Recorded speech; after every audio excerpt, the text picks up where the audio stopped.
ला हौला वला कुव्वता इल्ला बिल्लाहिल अलिय्यिल अज़ीम। अऊज़ु बिल्लाहि मिनश शैतानिर लईनिर रजीम। बिस्मिल्लाहिर रहमानिर रहीम। अल्हम्दुलिल्लाहिल्लज़ी ज़िक्रुहु लिश्शरफ़िज़ ज़ाकिरीन व शुक्रुहु फ़ौज़ुन लिश्शाकिरीन व ताअतुहु निजातन लिलमुतीईन। अस्सलातु वस्सलाम अला रसूलिस सकलैन महबूबे रब्बिल मशरक़ैन व रब्बिल मग़रबैन वलीयुद्दारैन इमामिल क़िबलतैन जद्दिल हसन वल हुसैन अबिल क़ासिम मुहम्मद।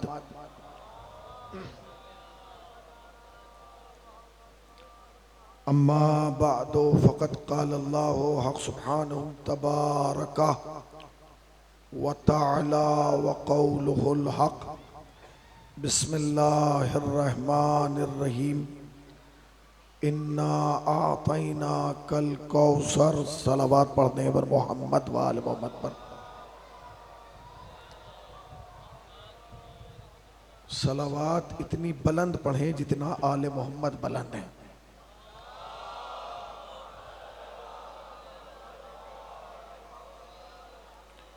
कर समझ कर नहीं, आले मोहम्मद पर फर्ज समझ कर सलावत पढ़ें पर मोहम्मद व आले मोहम्मद। वो अफराद जो दूर खड़े हैं, अगर वो वाक़ईन मजलिस ही के लिए आए हैं तो मजलिस शुरू हो चुकी है। फर्श अज़ा पे जगह है, वहाँ से हटें और यहाँ आके बैठ जाएं, इसलिए कि बीबी आपका इंतज़ार वहाँ नहीं फर्श अज़ा पे कर रही है। अंजुमन दुआए ज़हरा के ज़ेर एहतमाम मुनक्किद होने वाला ये सालाना इज्तिमा जो अपने चौथे मरहले में दाखिल हो रहा है, इस शब्बेदारी में जो अफराद और जो ज़ाकिरीन शिरकत फरमाएंगे उनमें एक भी नाम ऐसा नहीं है जिसे हिंदुस्तान न जानता हो। हिंदुस्तान का जाना पहचाना नाम जनाब आमिर हसन आमिर जो तशरीफ़ ला चुके हैं, जनाब मौलाना शफ़क़त तक़ी साहब जो घोंसी से तकरीबन 1000 किलोमीटर का सफ़र करके यहाँ तशरीफ़ लाएँ, और हिंदुस्तान में अपनी एक ख़ास शनाख्त रखने वाला नकाबत की दुनिया का बेताज बादशाह जनाब ज़ीशान आज़मी साहब क़िबला जो तशरीफ़ ला चुके हैं। हमारे अली मूसा साहब जिन्हें आपने भी समात फरमाया, और एक ऐसा नाम कि जिसका नोहा इस साल सिर्फ हिंदुस्तान में नहीं पढ़ा गया बल्कि मुल्कों की सरहद के पार भी पढ़ा गया, जनाब नदीम साहब सुल्तानपुरी। उसके अलावा जनाब चांद फैज़ी साहब और बहुत सारी अजीम शख्सियात जो आज़ादारी की दुनिया में अपनी एक शनाख्त रखती हैं, अंजुमन दुआए ज़हरा की नहीफ सी आवाज़ पर यहाँ तशरीफ़ लाई हैं। मैं सदर की हैसियत से अंजुमन के इन तमाम हज़रात का समीम क़ल्ब से शुक्रगुज़ार हूँ। बहरहाल हम शुक्रिया ही अदा कर सकते हैं, यहाँ आने वाले का अजर तो जनाब सैयदा देंगी। इससे पहले कि गुफ्तगू को आगे बढ़ाया जाए और तकरीर का आगाज़ किया जाए, आप हज़रात से गुजारिश है कि एक मरतबा सूरह अल-हम्द और 3 मरतबा सूरह इख़लास की तिलावत फरमा कर मरहूम ज़ैगम हुसैन इब्न खादिम हुसैन साहब की रूह के लिए साल फरमाएँ।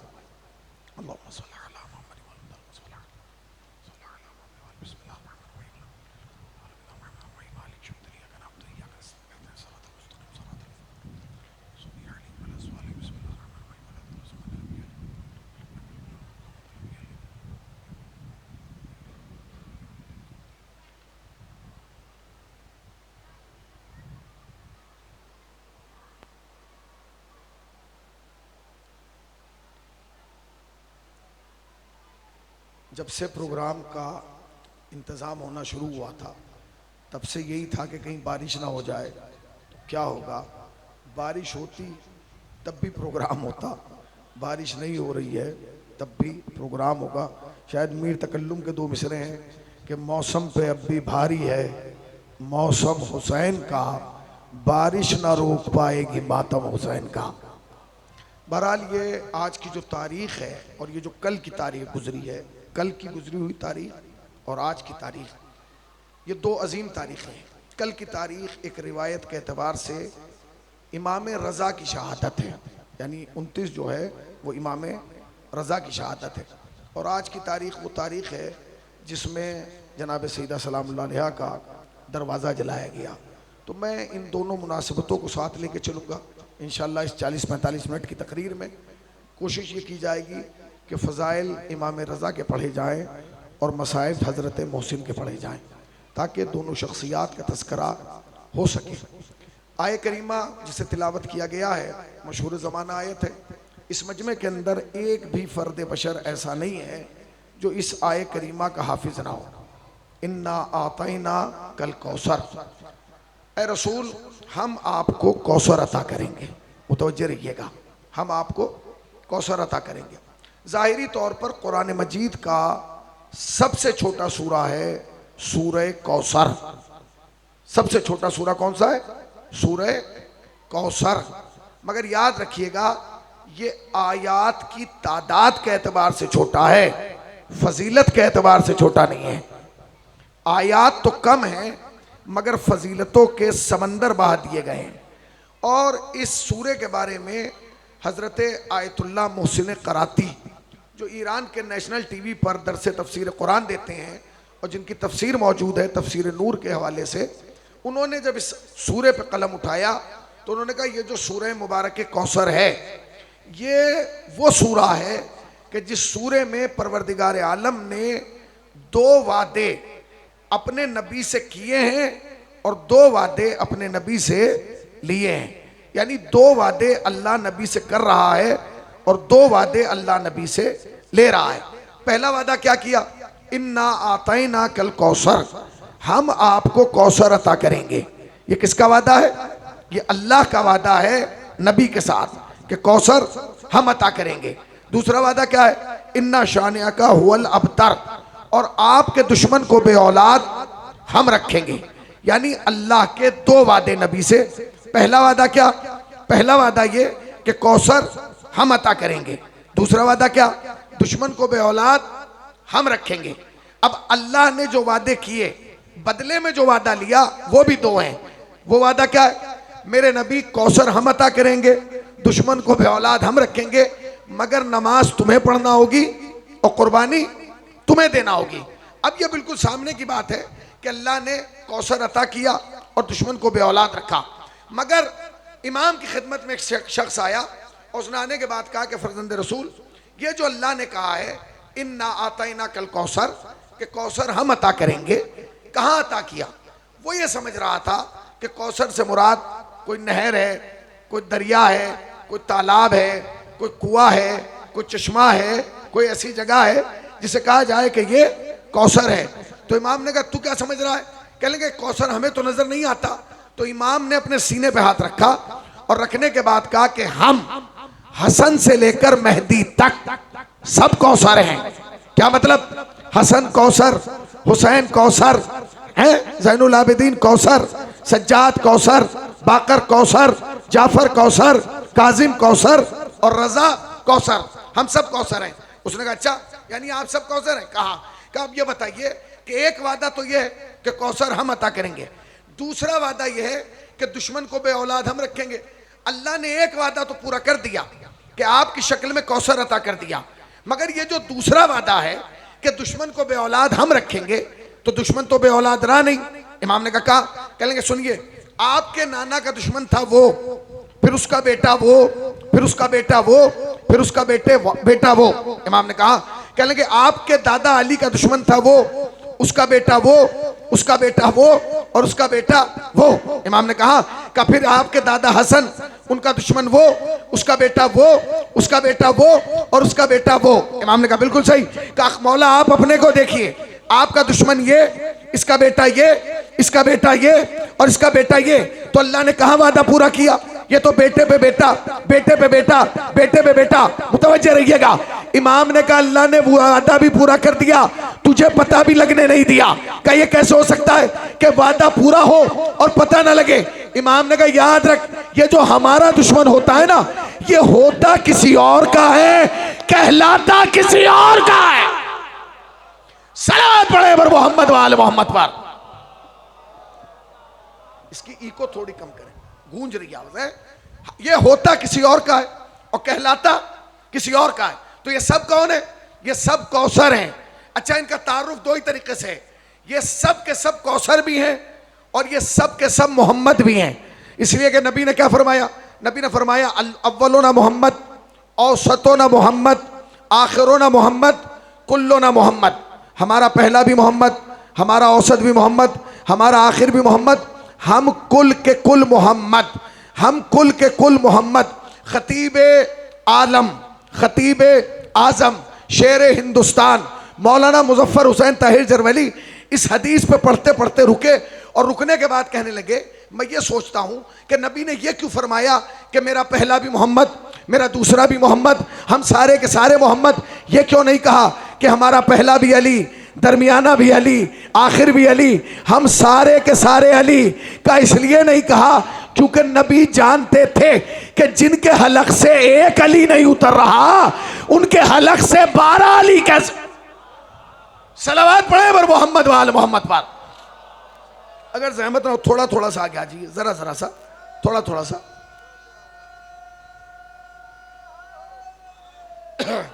थोड़ा थोड़ा सा आगे आइए ताकि थोड़ा थोड़ा सा, जरा जरा सा इस गैप को पुर कर लें। जरा सा है, सलावात पढ़ते हुए जरा सा आगे आ जाए। जो बाहर खड़े हैं वहां अगर वो भी तशरीफ ले आए तो शायद उनकी इज्जत में इजाफा होगा, इसलिए कि वो उस फर्श पे बैठेंगे जिस फर्श पे अहले बैत बैठते हैं। एक सलावात पढ़े पर मोहम्मद वाले मोहम्मद पर। मुतवज्जे रहिएगा। है तो ये क्या है? कौसर कौन है? कौसर से मुराद क्या है? कौसर से मुराद है हसन, हुसैन, सज्जाद, बाकर, जाफर, काजिम, रजा। और आज हमें किस कौसर का तस्करा करना? इमाम रजा का, क्योंकि कल शहादत हुई है। देखिए जितने भी इमाम हैं, मुतवज्जे रहिएगा, अब यहां से तकरीर शुरू हो रही है।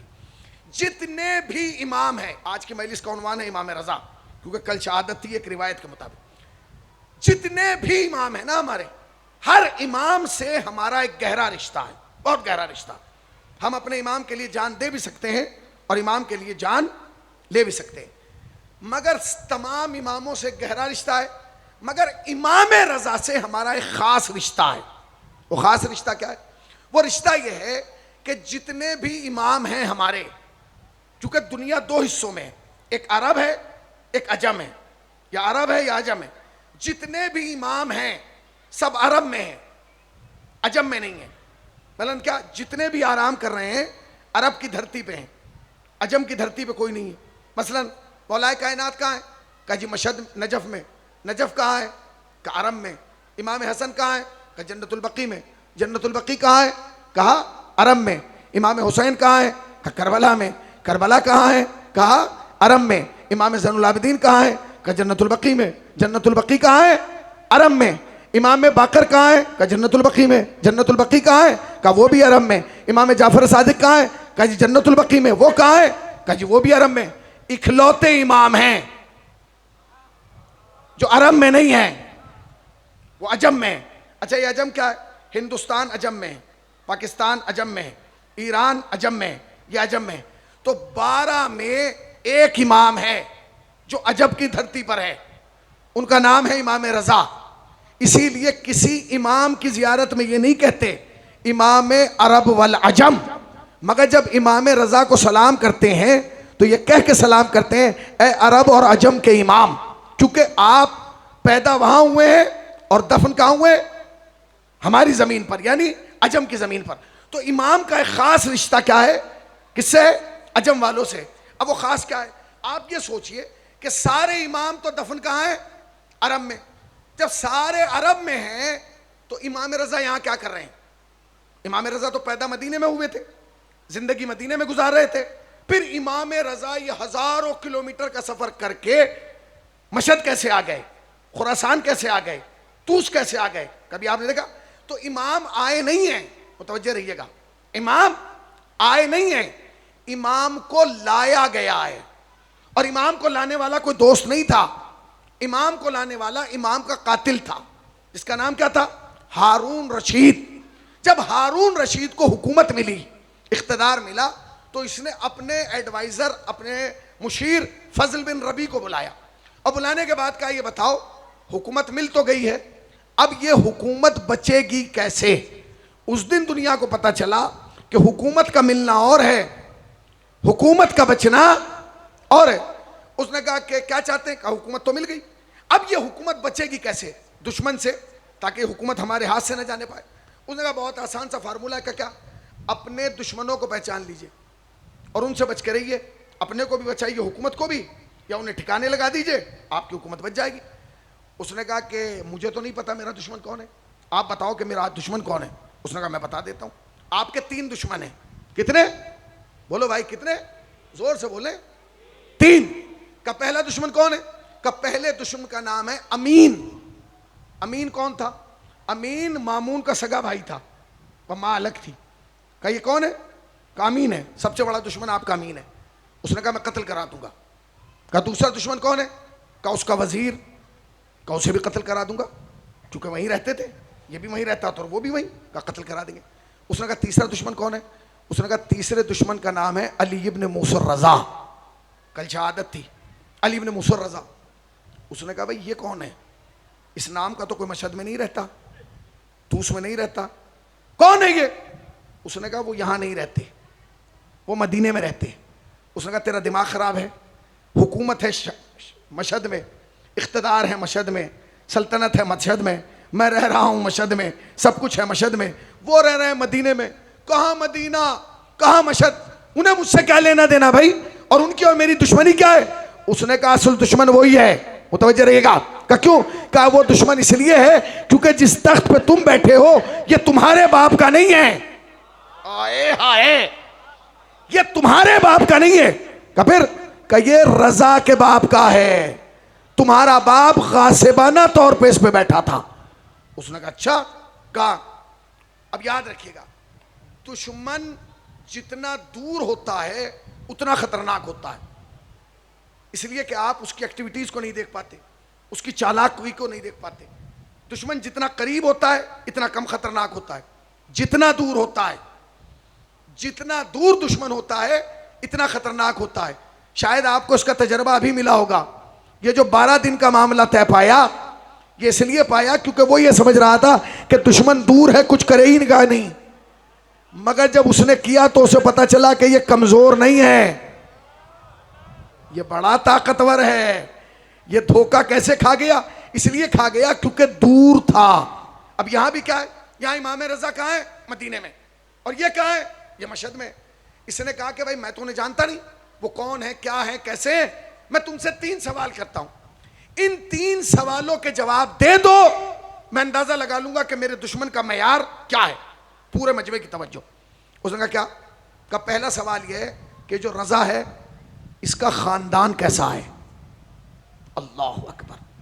बात मामून कह रहा है, बात दुश्मन कह रहा है, मगर बात अच्छी कह रहा है।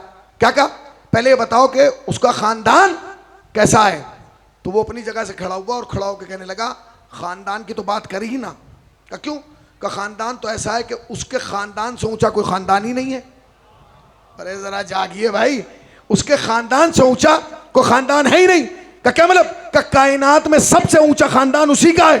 तो उसने कहा क्या उसका खानदान मोहम्मद के खानदान से भी ऊंचा है? उसने कहा बादशाह होश में आ, जो मोहम्मद का खानदान है वो ही रजा का खानदान है। सलावत पढ़े पर मोहम्मद वाले मोहम्मद पर। ये जो बच्चे पीछे कूद रहे हैं इन्हें रोक लें जरा, 2-4 आदमी इन्हें बिठाएं आराम से, ठीक है ना। एक और सलावत पढ़े पर मोहम्मद वाले मोहम्मद पर। मुतवज्जे रहिएगा। का पहला सवाल खानदान कैसा है? उसने कहा खानदान तो ऐसा है कि उसके खानदान से ऊंचा कोई खानदान नहीं। उसने कहा अच्छा। अब दूसरा सवाल मामून पूछ रहा है इमाम रजा के बारे में, आलिम है कि जाहिल? अल्लाह अकबर। उसने कहा आलिम है। कितना बड़ा आलिम है? आलिम है या जाहिल? उसने कहा आलिम है। कितना बड़ा आलिम है? उसने कहा आलिम तो वो इतना बड़ा है कि उसकी जबान से किसी ने सुना ही नहीं कि कभी रजा ने कहा मैं नहीं जानता। नहीं पहुंचे, मैं नहीं जानता। ये शरफ सिर्फ आले अबू तालिब को हासिल है कि अबू तालिब के बेटों ने कभी नहीं कहा कि मैं नहीं जानता। तारीख गवाह है, दुनिया अवाम के जवाब नहीं दे पाई। अबू तालिब के पोते ने इमाम का जवाब दिया। जब करबला के मैदान में इमाम ने सवाल किया, कासिम मौत तुम्हारे नजदीक कैसी है? तो बताया चचा शहद से ज्यादा मीठी, ताकि दुनिया को पता चल जाए उम्मत का जाहिल होना दलील है, हमारा आलिम होना दलील है। आलिम है कि जाहिल? उसने कहा आलिम।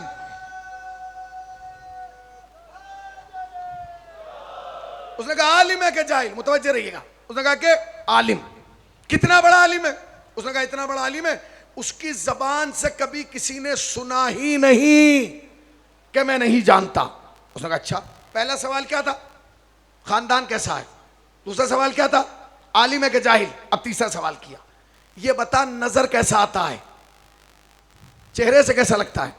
उसने कहा चेहरे की तो बात ही खत्म कर दे। कहा क्या? कहा चेहरा तो अल्लाह ने उसे ऐसा दिया है कि जो एक बार देख लेता है उसी का हो जाता है। एक बार जो देख लेगा वो उसी का हो जाएगा। उसने कहा अच्छा।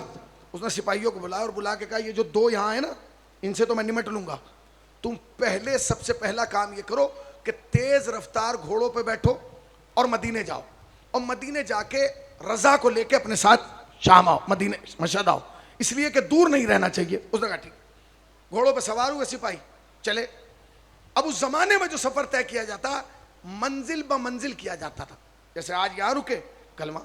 अब इस सवार पहली मंजिल ही पे पहुंचे थे कि पीछे से सिपाही फिर आ गए। उसने कहा क्या हुआ? उसने कहा बादशाह ने तुम्हें वापस बुलाया। उसने कहा अभी तो मंजिल पे भी नहीं पहुंचे। उसने कहा ना पहुंचे, वापस बुलाया। सिपाही फिर वापस आ गए। उसने कहा बादशाह सलामत, ये बताइए कि आपने हमें भेजा था, आप ही ने बुला लिया, भेजा क्यों था और बुलाया क्यों? उसने कहा भेजा तो इसलिए था कि रजा को लेके आओ। कहा तो बुलाया क्यों? कहा बुलाया इसलिए कि मैं ये पूछना चाहता हूं कि तुम जो रजा को लेने जा रहे हो, सवारी क्या लेके जा रहे हो कि सवारी बुलाओगे? उन्होंने कहा हुजूर हमने तेज रफ्तार घोड़ा ले लिया, इसी घोड़े पे बिठा के लाएंगे। कह लेंगे खबरदार, रजा को घोड़े पे ना लाना, ऊंट पे बिठाना, और खाली ऊंट पे ना बिठाना, उस ऊंट पे बिठाना जिस पर महमल हो, जिस पे अमारी हो, और मोटे पर्दे लगाना ताकि कोई देखने ना पाए। उसने कहा क्यों?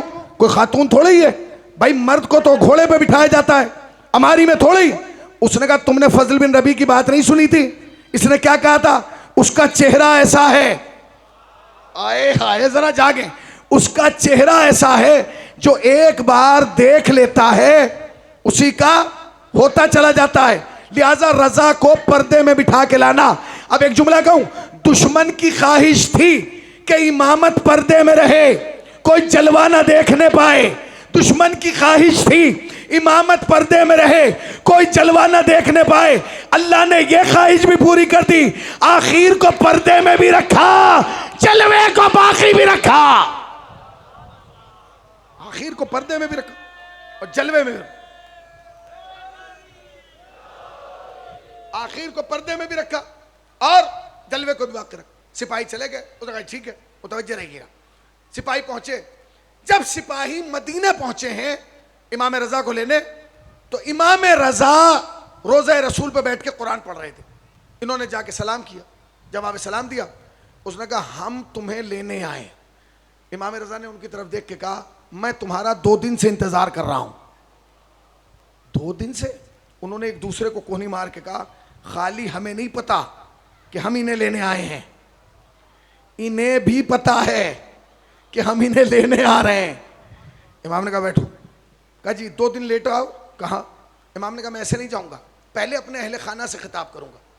आपने खानदान को जमा किया, अहले खाना को जमा किया, और जमा करने के बाद कहा ए अहले खाना सुनो, ये जो मैं हिजरत कर रहा हूं ना, ये पहली हिजरत नहीं है। पहली हिजरत वो थी जो मेरे नाना रसूल ने की थी मक्के से मदीने की तरफ। दूसरी हिजरत वो थी जो मेरे दादा अली ने की थी मदीने से कूफे की तरफ। तीसरी हिजरत वो थी जो मेरे दादा हसन ने की थी कूफे से वापस मदीने की तरफ। चौथी हिजरत वो थी जो मेरे दादा हुसैन ने की थी मदीने से करबला की तरफ। और अब पांचवी हिजरत मैं रजा कर रहा हूं मदीने से मशहद की तरफ। मगर ए मेरे खानदान वालों सुनो, जिस शहर में मैं आज जा रहा हूं ना, उस शहर में आज मेरा कुछ नहीं है, ना हुकूमत मेरी है, ना इख्तिदार मेरा है। मगर मैं तुम्हें यकीन दिलाता हूं कि एक जमाना ऐसा आएगा जब मशहद में हुकूमत भी मेरी होगी, इख्तिदार भी मेरा होगा, सल्तनत भी मेरी होगी, रोजा भी मेरा होगा, लंगर भी मेरा होगा। एक जमाना ऐसा आएगा।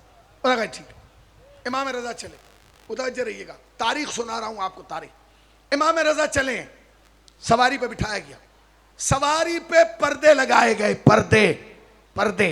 जब पर्दे लगाए गए ना तो कैफियत को महसूस कीजिएगा। थोड़ी बहुत बारिश है बर्दाश्त कर लीजिए, भीग भी जाएंगे तो कोई मसला नहीं है, ठीक है ना। बारिश हो रही है, होने दीजिए, ठीक है ना। इसलिए कि बारिश भी कभी कभी इम्तिहान लेती है, मौसम भी कभी कभी इम्तिहान लेता है। आपकी विलायत का, आपकी अकीदत का, आपकी चाहत का ये इतना बड़ा इंतज़ाम सिर्फ आप ही के लिए किया गया कि आप बैठ के सुकून से बीबी को पुरसा दे सकें, ठीक है ना। अब अगर आप इसमें अगल बगल और इधर उधर देखेंगे तो कोई फ़ायदा नहीं है। तो उसने कहा कि ठीक है, इमाम रज़ा चलें, मुतवज्जे रहिएगा, सवारी पे बिठा दिया गया। हाकिम का हुक्म था कि कहीं भी सवारी मजमे में ना रोकी जाए, सवारी वहाँ रोकना जहाँ कोई ना हो, ताकि कोई इमाम रज़ा को देखने ना पाए। सवारी चली, सवारी कहाँ रुकती थी? जहाँ जंगल होता था, बयाबान होता था, वीराना होता था, सवारी रुकती थी। इमाम रज़ा उतरते थे, वुज़ू करते थे, नमाज पढ़ते थे, खाना खाते थे और वापस सवारी पर सवार हो जाते थे। इमाम रज़ा रुकते थे, उतरते थे, वुज़ू करते थे, नमाज पढ़ते थे, खाना खाते थे और वापस सवारी पर सवार हो जाते थे। फिर सुन लीजिए, इमाम रज़ा सवारी से उतरते थे, वुज़ू करते थे, नमाज पढ़ते थे, खाना खाते थे और वापस सवारी पर सवार हो जाते थे। अपने नहीं, उलमाए अहले सुन्नत ने इस बात को अपनी किताबों में लिखा है कि इमाम रज़ा के उतरने ने, इमाम रज़ा के वुज़ू करने ने, इमाम रज़ा के नमाज पढ़ने ने, इमाम रज़ा के खाना खाने ने और इमाम रज़ा के वापस सवार होने ने, इसी अदा ने उन सारे सिपाहियों को जो लेने गए थे मशहद आने से पहले शिया कर दिया। हाय हाय, इसी अंदाज ने उन्हें मशहद आने से पहले शिया कर दिया। अब एक जुमला कहूं, याद रखना, तलवार का इस्लाम और है, किरदार का इस्लाम और है। इमाम रज़ा ने कहा ठीक है, इमाम चलते रहे, सवारियां बढ़ती रही, बढ़ती रही, बढ़ती रही, बढ़ते बढ़ते सवारियां उस मकाम पर पहुंच गईं कि जिसे निशापुर कहा जाता है। और जब सवारियां निशापुर पहुंची तो इमाम की सवारी को रोक लिया गया, इमाम की सवारी रुक गई। और जब इमाम की सवारी रुकी तो 16,000 आ जाइए, 16,000, 18,000, अब इसके नीचे कितने आएंगे भाई? हाँ बस, हाँ?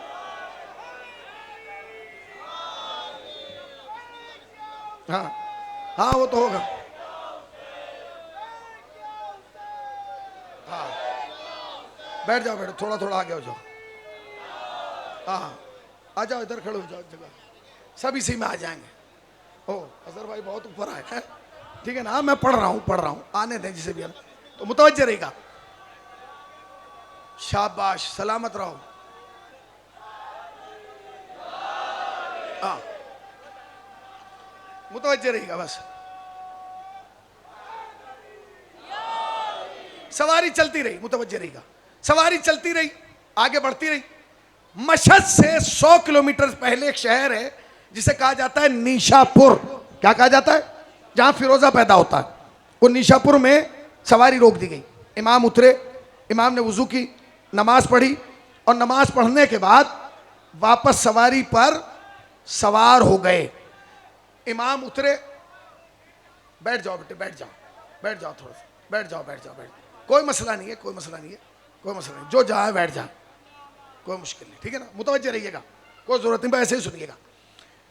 जब निशापुर सवारी पहुंची, इमाम उतरे, उतरने के बाद वुजू की, नमाज पढ़ी, खाना खाया और दोबारा सवारी पर सवार हो गए। जब इमाम सवारी पर सवार हुए अब सवारी आगे नहीं बढ़ती, सवारी आगे नहीं बढ़ती। इमाम ने सिपाहियों से कहा सवारी आगे बढ़ाओ। उन्होंने कहा जी सवारी आगे नहीं बढ़ती। इमाम ने कहा क्यों नहीं? कहते कुछ लोगों ने आके आपका रास्ता रोक लिया। इमाम ने कहा कितने लोग हैं? उन्होंने कहा कुछ नहीं, बहुत कुछ हैं। अब रिवायत कहती है 16,000, 18,000 या 24,000 लोग इमाम के सामने सब व सब खड़े हो गए। जैसे नमाज जमात में खड़े होते ना, ऐसे सब व सब खड़े हो गए। इमाम ने कहा इनसे पूछो कि इन्होंने मेरा रास्ता रोका क्यों है। पूरे मजमे की तवज्जो, मेरा रास्ता रोका क्यों है? सिपाहियों ने पूछा ये बताओ कि तुमने रजा का रास्ता रोका क्यों है? आप यकीन जाने 16,000 लोगों ने एक जबान होकर जवाब दिया, हमने रजा का रास्ता क्यों रोका है जानते हो? क्या बताओ क्यों रोका है? क्या इसलिए रोका है कि हम सब ये देखना चाहते हैं हमारे जमाने का मोहम्मद बोलता कैसे है। आए हाय, हमारे जमाने का मोहम्मद बोलता कैसे है। इमाम ने कहा अच्छा का मौला ये आपको सुनना चाहते हैं 16,000, 18,000 या 24,000, मौला ये आपको सुनना चाहते हैं। इमाम ने कहा पर्दा हटाओ। जुमला सुन लेना, पर्दा हटाया गया। इमाम ने अपना रुख अनवर पर्दा के बाहर निकाला। 16,000 लोगों की 32,000 निगाहों ने इमाम रजा का चेहरा देखा। एक दूसरे को कोहनी मार के कहने लगे जैसा ये है वैसा ही नबी होगा, जैसे इसकी आंखें वैसे ही नबी की आंखें, जिसका जैसा इसका रुखसार वैसे ही इमाम का रुखसार का। इमाम ने कहा ठीक है। इमाम ने कहा क्या चाहते हो? कहा मौला हम ये चाहते हैं कि आप कुछ बोलें ताकि हम उसे लिखें। इमाम ने कहा सुनो, मैंने सुना है अपने बाप से, उन्होंने सुना है अपने बाप से, उन्होंने सुना है अपने बाप से, उन्होंने सुना है अपने बाप से, उन्होंने सुना है अपने बाप से, उन्होंने सुना है रसूलुल्लाह से, रसूलुल्लाह ने सुना है जिब्राइल से, और जिब्राइल वहां से लाया है जहां से वही आती है। क्या सुना है? कहते कलमा ला इलाहा इल्लल्लाह एक किला है, जो इसमें दाखिल हो गया वो निजात पा गया, जो इसमें दाखिल हो गया वो निजात पा गया। भाई इमाम का ये कहना था। लोगों ने एक दूसरे को कोहनी मारना शुरू की। इसका मतलब यह है मैं भी बच गया, वो भी बच गया, ये भी बच गया, वो भी बच गया। जब इमाम को एहसास हुआ ना ये खुश हो रहे हैं कि ये भी बच गया, इमाम ने कहा रुको मगर शर्त है, सब कलमा पढ़ के निजात नहीं पाएंगे, निजात वही पाएगा जिसके दिल में अली होगा, जिसके दिल में, जिसके दिल में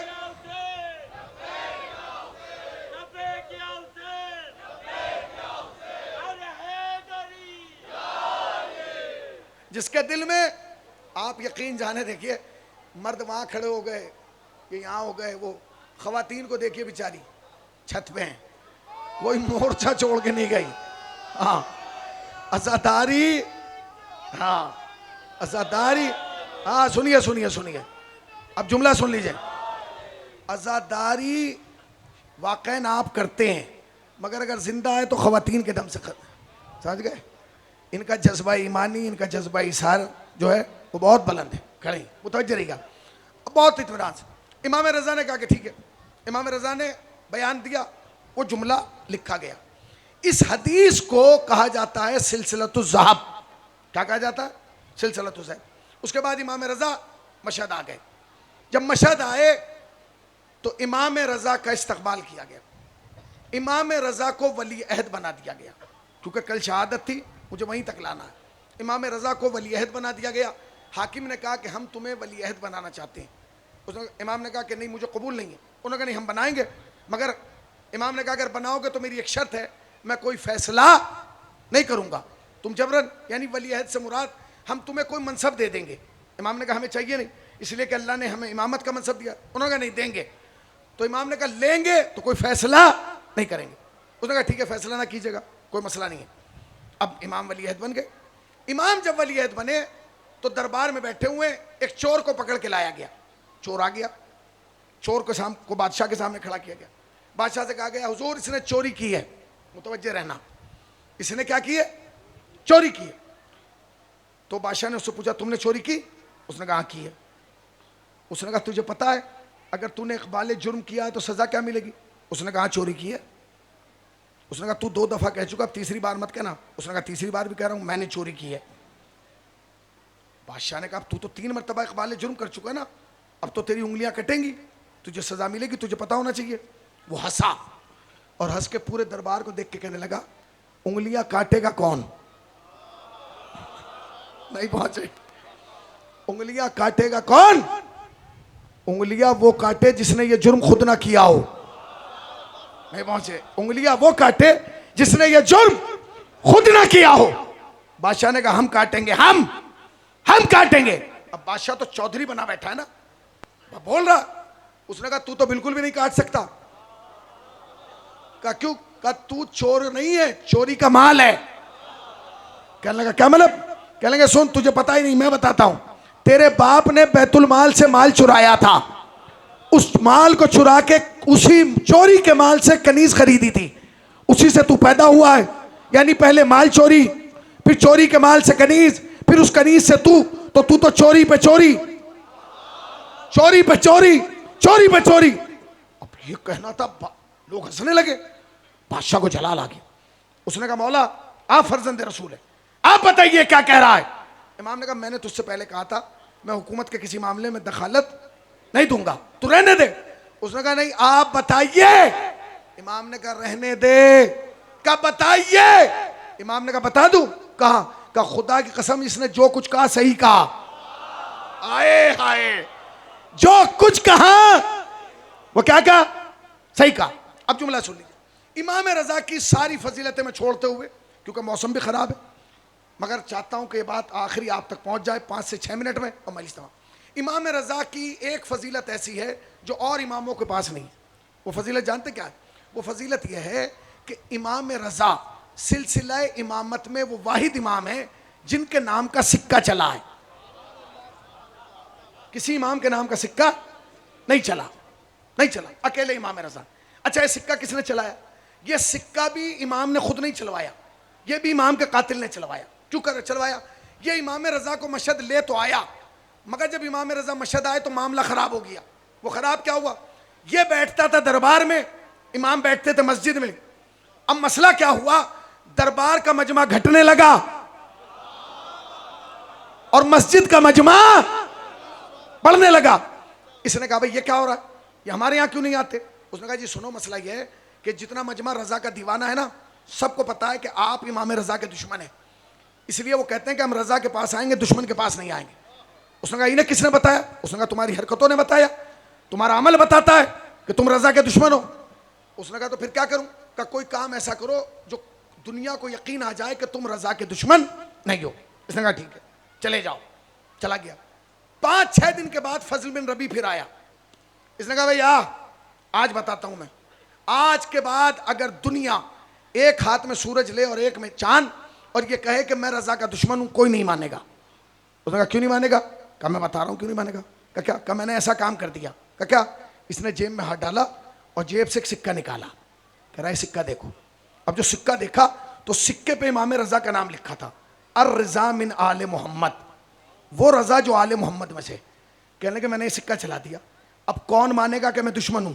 हुकूमत मेरी है, सिक्का इसका है, तख्त मेरा है, सिक्का इसका है, ताज मेरा है, सिक्का इसका है, सल्तनत मेरी है, सिक्का इसका है। अब तो कोई मानेगा ही नहीं। जितनी मैंने तमहीद बनाना थी बना ली, बस 5 या 6 मिनट आप मेरा साथ दें ताकि मजलिस तमाम हो जाए। सिक्का इनका है। उसने कहा अच्छा। उसने कहा अब कौन यकीन करेगा? उसने कहा यकीन करे ना करे, यकीन करे ना करे, ये फैसला हम नहीं कर सकते। उसने कहा सिक्का मैंने मार्केट में चला दिया, बस तुम्हारी इतनी जिम्मेदारी है, चूंकि मैं तो जा नहीं सकता, लोग मुझे जानते हैं बादशाह, तुम जाओ और मार्केट में चेक करके आओ अब लोगों का ख्याल क्या है। फजल बिन रबी गया, इमाम का सिक्का क्या हो गया? चल चुका। फजल बिन रबी चला गया मार्केट में, 1 हफ्ते के बाद आया। अब जो आया मुंह लटकाए बैठा है। बादशाह ने कहा क्या हो गया, तेरे घर में कौन मर गया कि जो तुम मुंह लटकाए बैठा? उसने कहा मरा वरा कोई नहीं, अब सब मर जाएंगे। उसने कहा मर कैसे जाएंगे?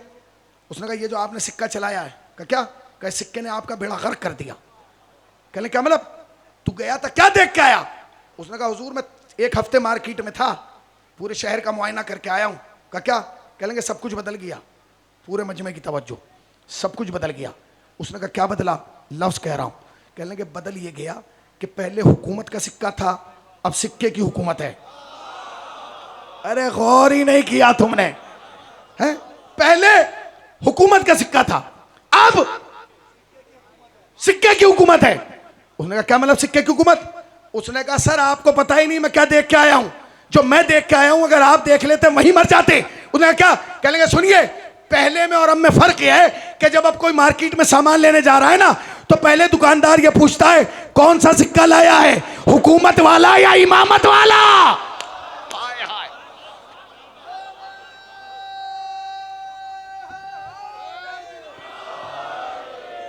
कौन सा सिक्का लाया? हुकूमत वाला? अपनी ताकतों को जमा करो, मजलिस खत्म हो रही है। हुकूमत वाला या इमामत वाला? उसने कहा ये क्या मतलब? कहने का अगर आने वाला है कहता है कि हुकूमत वाला लाया हूं, वो कहता है ला सिक्का दे, सिक्का लेता है, गले में फेंकता है, माल तोल के दे देता है। उसने कहा अच्छा यही तो तरीका होता है। उसने कहा ये तरीका तो तेरा है ना। का फिर का जब वो आके कहता है ना मैं इमामत वाला लाया हूं, तो दुकानदार कहता है रुक जा पहले वुजू करके आ रहा हूं। आए हाय, पहले वुजू करके आ रहा हूं। का फिर का पहले वुजू करके आता है, फिर सिक्के को लेता है, गले में नहीं रखता, वहां रखता है जहां कुरान रखा जाता है, और बीवी को कहता है सुन जब तक ये सिक्का घर में है नहुसत आएगी नहीं, बरकत जाएगी नहीं। का उसके बाद वो आता है और जो ग्राहक आता है उसके सामने हाथ जोड़ के कहता है भाई साहब मेरी पूरी दुकान में कोई माल इतना कीमती नहीं जो इस सिक्के के बदले में दे दूं। का फिर क्या कहता है दुकान हाजिर है, जो चाहे ले जा। उसने कहा अगर ऐसे हुआ तो पूरा शहर लूट जाएगा। उसने कहा मैं तुझे यही तो बता रहा हूं, ये अली वाले लुटाने के आदी हैं, लूटने के आदी।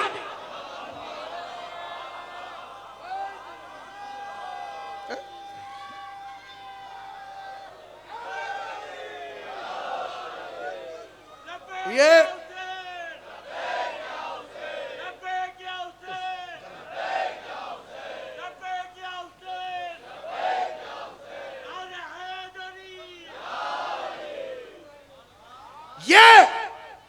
लुटाने के आदी हैं, लूटने के आदी नहीं है।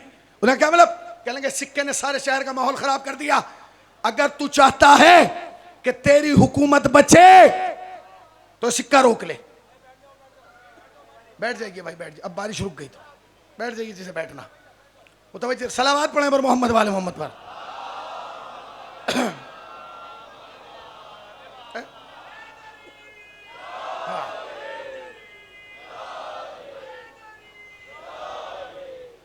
उसने कहा क्या मतलब? कहा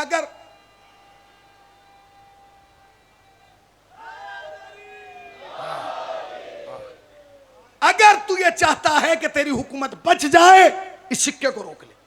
यकीन जाने सिक्का चलाना आसान है, सिक्का रोकना बड़ा मुश्किल है। इसे पूरी दुनिया में कोई समझे ना समझे आप समझेंगे, क्योंकि इस मुसीबत से आप गुजरे हैं। जब सिक्का रोका जाता है ना तो लाइन में लगा जाता है, मुसीबतों का सामना करना पड़ता है। इसलिए क्या मतलब?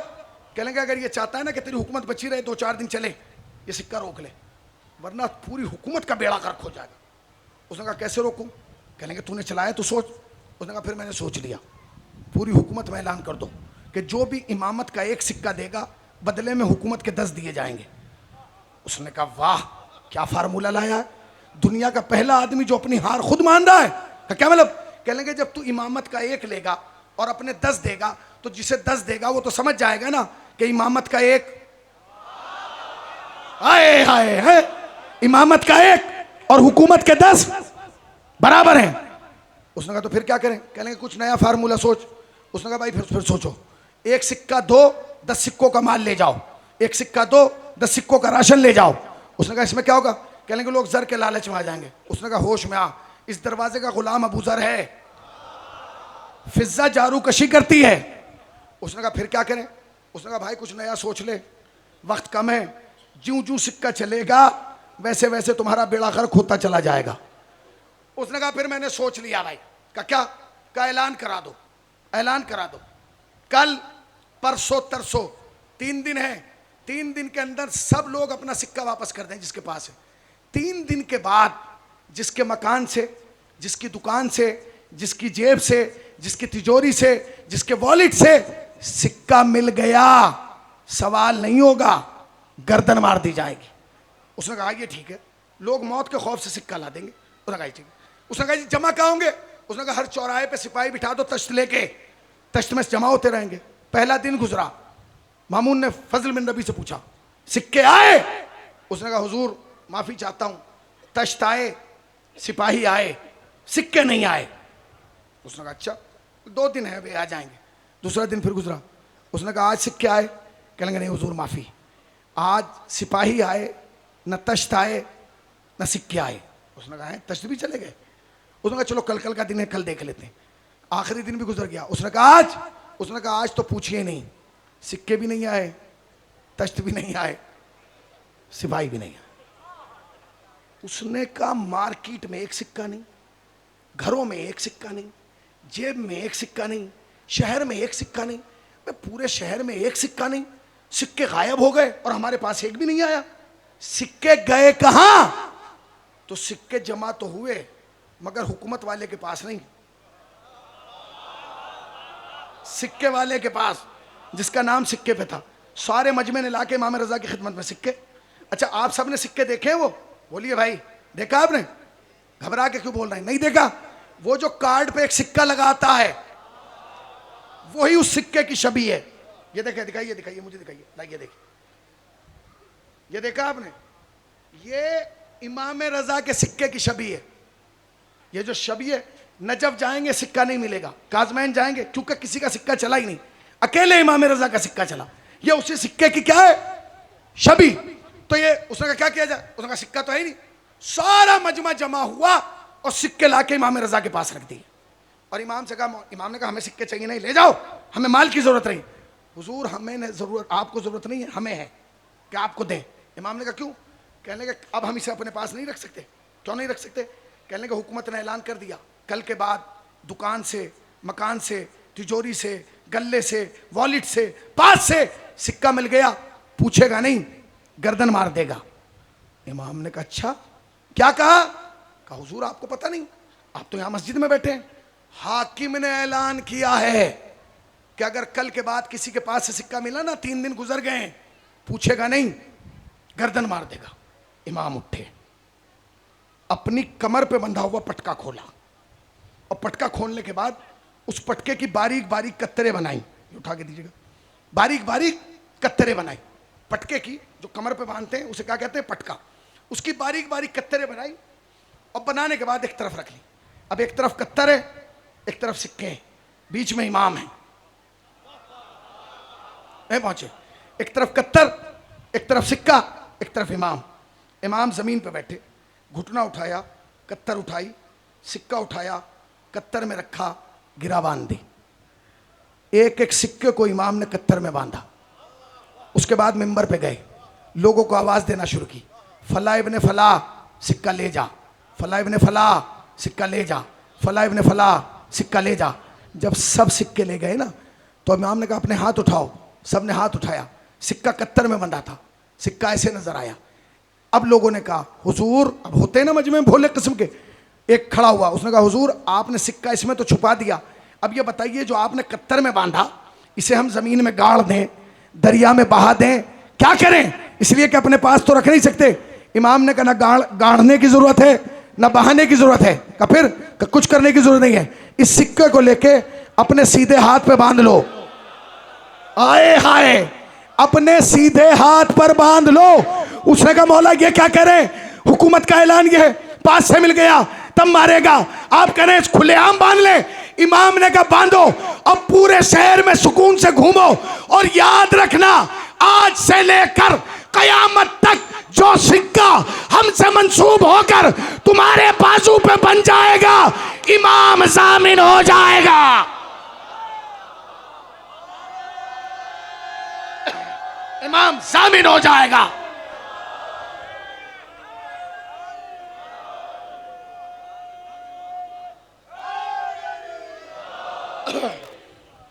इमाम जामिन हो जाएगा।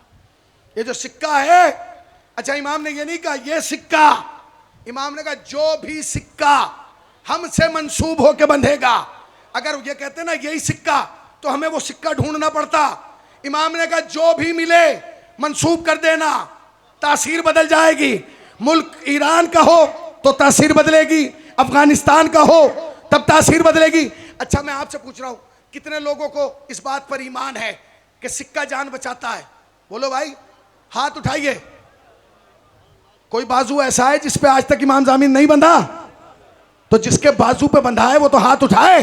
कितने लोग ऐसे हैं जिन्होंने इमाम जामिन पर यकीन करके सफर किया है?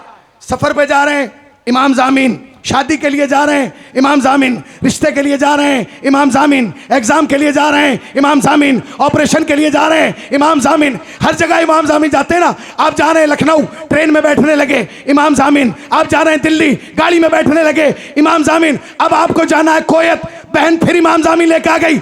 आपने कहा रुक जा, अब ये काम नहीं करेगा। क्यों? कब तक मामला था जमीन का, अब उड़ना है आसमान में। उसने कहा भाई होश में आ, ये रजा का सिक्का है, ये यहां भी चलता है, ये वहां भी चलता।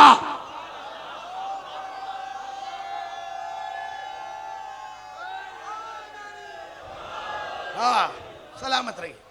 यही चिराग जलेंगे तो रोशनी। ये अली का नाम, ये सिक्का है इमाम रजा का। मैं आप सबको इमाम रजा की जमानत में देता हूं। अल्लाह अकबर। इमाम रजा तारीख इस्लाम का मजलूम तरीन इमाम, मजलूम तरीन इमाम। जाएंगे?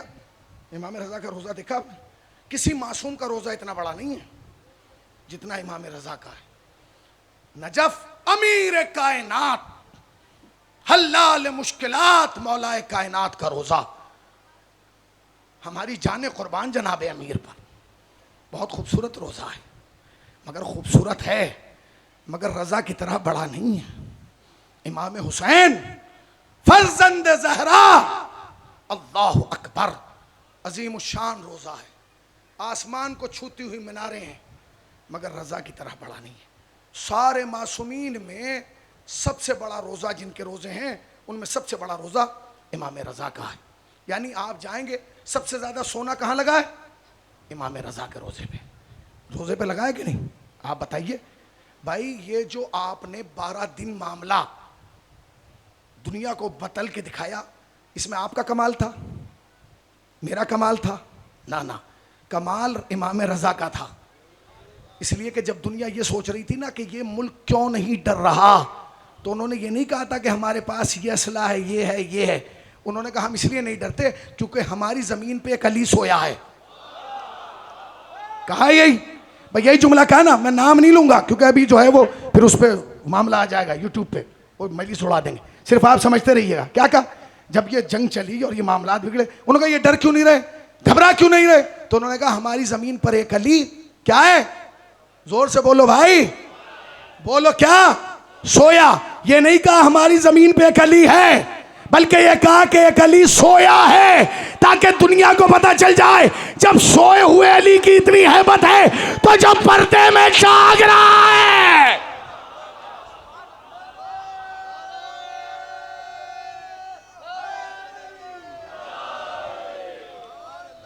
जो पर्दे में जाग रहा, उसकी हैबत क्या होगी, उसका जाहो जलाल क्या होगा? इमाम रजा का रोजा कयामत। मगर उसके बाद भी इमाम रजा को जब सलाम किया जाता है तो क्या कह के सलाम किया जाता है? या गरीब अल गुरबा, ए गरीब। जानते हो गरीब क्यों कहा जाता है? इसलिए कि हमारे यहाँ गरीब उसे नहीं कहते जिसके पास पैसा ना हो, गरीब उसे कहते हैं जो वक्त आखिर अकेला हो। इमाम रजा गरीब क्यों है? क्योंकि वक्त आखिर अकेले हैं। छोड़ दीजिए, पता नहीं मैं किस तरफ आपको ले गया, मगर अब जब ले आया तो एक जुमला तो कहूँगा मैं, कहे बगैर नहीं रुकूंगा। जानतो इमाम रजा कल गरीब नहीं थे, आज भी गरीब है। आज भी इमाम रजा गरीब है। दलील दूं? आप जाइए, आप जब मौलाए कायनात की जरिए में जाएंगे ना तो मौलाए कायनात अकेले नहीं है। एक तरफ आदम है, एक तरफ नूह है। आप इमाम हुसैन की जरिए में जाएंगे, हुसैन अकेले नहीं है, अकबर भी हैं, असगर भी हैं। काजमैन जाएंगे, अकेले नहीं है इमाम। सामरा जाएंगे, अकेले नहीं है इमाम। जन्नतुल बकी में जाएंगे, इमाम हसन अकेले नहीं। यानी किसी हर इमाम के साथ कोई ना कोई कब्र में है ना। मगर ये इतना गरीब है कि इसकी कब्र में कोई नहीं है, उस कुब्बे में फ़कत इमाम है। अल्लाह अकबर, इमाम रज़ा। जानते हैं इमाम रज़ा? मैं एक जुमला कहूँ, इमाम रज़ा ने 2 साल चंद महीने मशहद में ज़िंदगी गुजारी। इन 2 साल में 2 बार मुहर्रम आया। मशहद के लोगों को कभी चांद देखने का मौका नहीं मिला, चांद की ज़रूरत ही नहीं पड़ती थी, क्योंकि मुहर्रम का चांद जिस दिन नज़र आना होता था उस दिन इमाम रज़ा के घर से इतनी चीखें बुलंद होती थी कि दुनिया को पता चल जाता था कि इमाम रज़ा मुहर्रम का चांद आ नमूदार हो गया, इमाम रज़ा का मना। बारिश आ गई, माहौल बदल गया, कुछ लोग वहाँ चले गए, कुछ लोग यहाँ आ गए, यही हुआ ना। कुछ लोग बैठ गए, कुछ खड़े हैं, कहीं मेरा कपड़ा गीला ना हो जाए।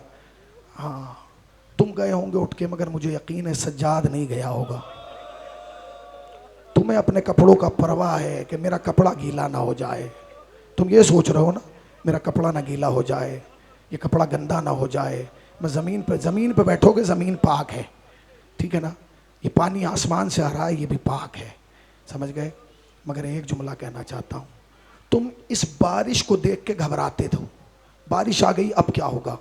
खुदा की कसम, जब ये बारिश आती है ना तो कोई कहता हो ना कहता हो, सकीना ज़रूर कहती होगी, ए बारिश काश तू करबला में आ गई होती, काश तू करबला में आ गई। दुनियाए अज़ा के बड़े लोग आपको के सामने आएंगे। ज़ीशान आज़मी एक बहुत बड़ा नाम है, आप जाइए, मनक़बत की दुनिया का बहुत बड़ा नाम है, जो आज ताबूत पर आएंगे। खुदा की कसम, जब साहिब पढ़ता है तो ऐसा लगता है जैसे दीवारें रो रही हैं। अल्लाह ने आबिस सुल्तानपुरी, दर्द की दुनिया में अपना नाम रखने वाला है। ये सब क्यों आए हैं, ये सारा मजमा क्यों आया है? हमारी वजह से, हम आपकी वजह से नहीं, सिर्फ इसलिए आए एक माँ राज़ी हो जाए। आज की तारीख बहुत क़यामत की तारीख है, आज की तारीख बहुत क़यामत की तारीख। 3 साल पहले मैंने पूरा सिलसिला पढ़ा था, आपको याद हो, आज की तारीख से मंसूब। मगर आज की तारीख जानते हो क्या तारीख है? 1 रबीउल अव्वल, शब 2 रबीउल अव्वल बैठी। सुनना, फातिमा के 3 बेटे हैं, हसन, हुसैन और मोहसिन। हसन की शहादत 28 सफ़र में है, हुसैन की शहादत 10 मुहर्रम में है, मोहसिन की शहादत 1 रबीउल अव्वल में। अल्लाह, मोहसिन की शहादत 1 रबीउल अव्वल में। आज ही का दिन था जब मुसलमान फातिमा के घर को जलाने आए, रसूलुल्लाह के 3 दिन बाद ना, आज ही का। अल्लाह, जब नबी जा रहे थे ना इस दुनिया से, तो नबी का सर मुबारक फातिमा की गोद में था। अचानक नबी के रुखसार पर पानी आके पड़ा। नबी ने आंखें खोली, देखा पानी नहीं, फातिमा के आंसू हैं। कहती है, बेटी तेरा बाबा तो अभी जिंदा है, क्यों रो रही है? कहती है, बाबा कोई शख्स है जो बार बार दक्कुल बाब कर रहा। बाबा मैंने एक बार मना किया तो उसने कहा मैं नबी से मिलना चाहता हूँ। तो उसने कहा कि मैं नबी से मिलना चाहता हूँ। मैंने कहा मेरा बाबा बीमार है। उसने फिर दक्कुल बाब किया। मैंने कहा मेरा बाबा मिलने की कैफियत में नहीं। बाबा ये कौन है? नबी ने फरमाया, फातिमा ये तेरे दरवाजे का एहतराम है कि यहाँ मलकुल मौत भी इजाज़त लेके आ रहा। बेटी ये किसी दरवाजे पे इजाज़त नहीं लेता। सच बताओ, जिस बीबी को 3 दिन पहले नबी ने ये कहा था कि तेरे दरवाजे पे मलकुल मौत भी इजाज़त लेके आता है, क्या उसे यकीन होगा कि 3 दिन के बाद इस दरवाजे को चला देंगे? नहीं यकीन होगा ना, नहीं हो सकता। 3 दिन, 3रा दिन नबी को दफन किया गया। लोग उठे, अली के दरवाजे पे आ गए, दक्कुल बाब किया। जनाब ज़हरा ने कहा कौन? कहते हमें अली चाहिए, अली चाहिए। सैयदा ने कहा मैं अली को तुम्हारे हवाले नहीं करूंगी। कहते घर में आग लगा देंगे। कहते क्या उस घर को आग लगाओगे जिस पर नबी आके सलाम करता था? क्या उस घर को आग लगाओगे जिसमें हसनैन करीमैन शरीफैन रहते हैं? कि हम घर को आग लगा देंगे। खाली कहा नहीं, घर को आग लगा दी गई। खुदा की कसम हम न रोते अगर खाली दरवाजा गिरता। मैं फिर कह रहा हूं, हम न रोते अगर खाली दरवाजा गिरता। मगर उलमा बयान करते हैं खाली दरवाजा नहीं गिरा, दरवाजा जमीन पे नहीं गिरा, पहले जहरा गिरी, जहरा पे दरवाजा।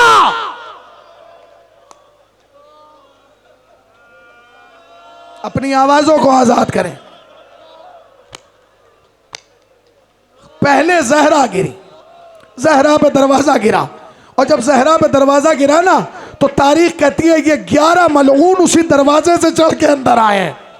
अली सामने खड़े थे, अली के गले में रस्सियां, रस्सी डाल। ये वाकया आज ही की तारीख में हुआ है। रस्सी डाल दी गई, रस्सी डाल के उन्होंने खींचना शुरू किया। जनाब सैयदा को कैसे करके दरवाजे के नीचे से निकाला गया। जब जनाब सैयदा दरवाजे के नीचे से निकली तो देखा कि अबुल हसन के गले में रस्सियां हैं। उठी और उठने के बाद अली की कमर का जो पटका था उसमें हाथ डाल दिया। ये अली को खींचना चाहते थे, अली को खींच नहीं पाए। एक शख्स ने अपने गुलाम कुनफुस से कहा, तू अली को खींच क्यों नहीं पाता? कहता क्या करूं, फातिमा ने पीछे से पकड़ा है। अरे मैं अली को खींच नहीं पा रहा। क्या कुछ ऐसा कर कि फातिमा अली को छोड़ दे। इस मलून ने लोहे का ताजियाना निकाला, जिस हाथ से फातिमा ने पकड़ा था इसने उस हाथ पर ताजियाने।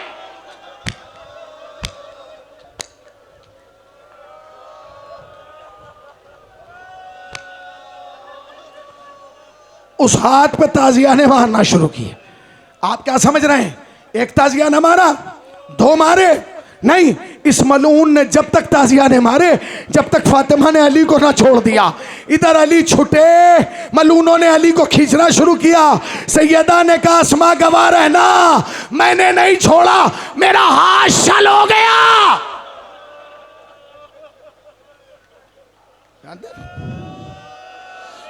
मैंने पढ़ दिया, तुमने सुन लिया।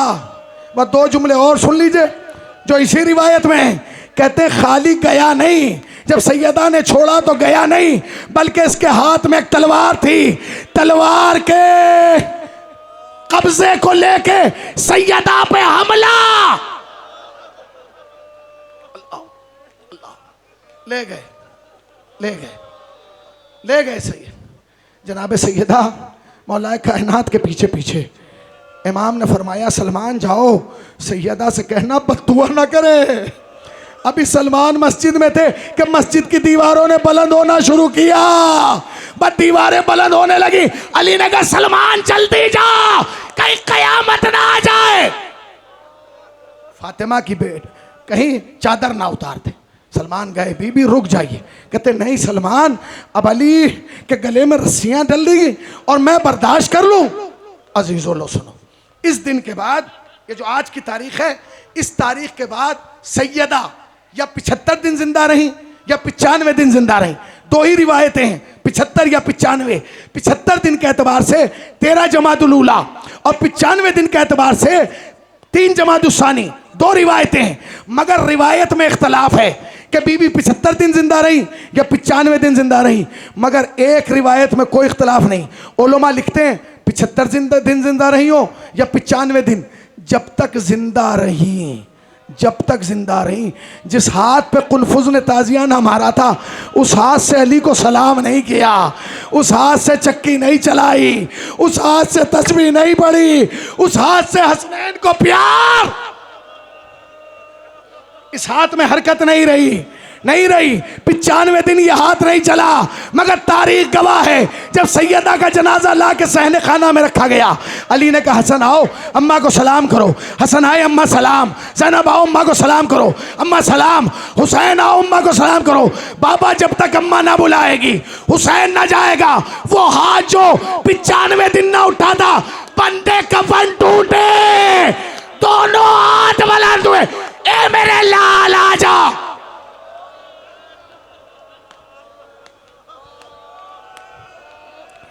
ए मेरे करबलाई शहजादे आजा। हुसैन आगे बढ़े, अम्मा के रुखसार पर रुखसार रख दिया। अम्मा आपने बुलाया, हम चले आए। अम्मा वादा कीजिए जब करबला में मैं बुलाऊंगा। आखिरी रिवायत सुन लीजिए। मजलिस रहमत तमाम हमारे यहाँ उलमा पढ़ते हैं हिंदुस्तान में कि जनाब सैयदा के जनाजे पर सबसे ज़्यादा रोने वाले इमाम हुसैन थे, यही पढ़ते ना। मगर हज़रत आयतुल्लाह वहीद खुरासानी कहते हैं नहीं, जो सैयदा के जनाजे पे सबसे ज़्यादा रोए वो इमाम हुसैन नहीं, इमाम हसन थे। चीखे मार के रो रहे थे, पछाड़े खा के रो रहे थे। हालात ये थे, अली आके कहते थे हसन ना रोए मेरे लाल, अगर तू रोएगा तेरी माँ के कातिल को पता चल जाएगा। इमाम हसन मुंह में आस्तीन रख के रोते थे। अस्मा ने कहा मौला अगर आप ऐसे रोएंगे हुसैन को कौन संभालेगा। सुनोगे इमाम हसन ने क्या कहा, कहते हैं अस्मा जो मेरी आंखों ने देखा वो हसन की आंख ने नहीं देखा, जो मेरी आंखों ने देखा हुसैन की आंखों ने नहीं देखा। मौला आपकी आंख ने क्या देखा।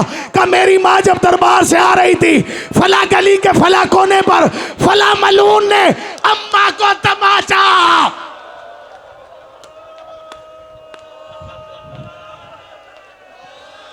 रोने में कोताही ना करना। या इमाम जमाना ये अपनी मां का पुरसा, अपने हाथों को आजाद करो। बस 2 मिनट और मजलिस रहमत तमाम सुनोगे रिवायत का जुमला। मैंने अपनी आंखों से रिवायत पढ़ी है। जिस गली में यह हादसा हुआ ना, पूरी जिंदगी इमाम हसन उस गली से नहीं गुजरे। जब वो गली आती थी चेहरे का रंग बदल जाता था, जब वो गली आती थी चेहरे का रंग बदल जाता था। अब मैं जो 2 मिसरे पढ़ देता हूँ। हसनैन अकबर, हसनैन अकबर दुबई में रहते हैं, बहुत बड़ा शायर है। उसने 2 मिसरे कहे, मिसरे नहीं मरसिया है, ऐसा मरसिया कि अगर सुन के रोते रोते घर चले जाओगे। हसनैन अकबर कहते हैं बुतूल रोई है फिजा को ये बताते हुए, बुतूल रोई है फिजा को, अपने हाथों को आजाद करो। बुतूल रोई है फिजा को ये बताते हुए हसन ने देखा है मुझको तमाचे खाते हुए। अरे वो तमाचा मार रहा था मेरा बच्चा देख।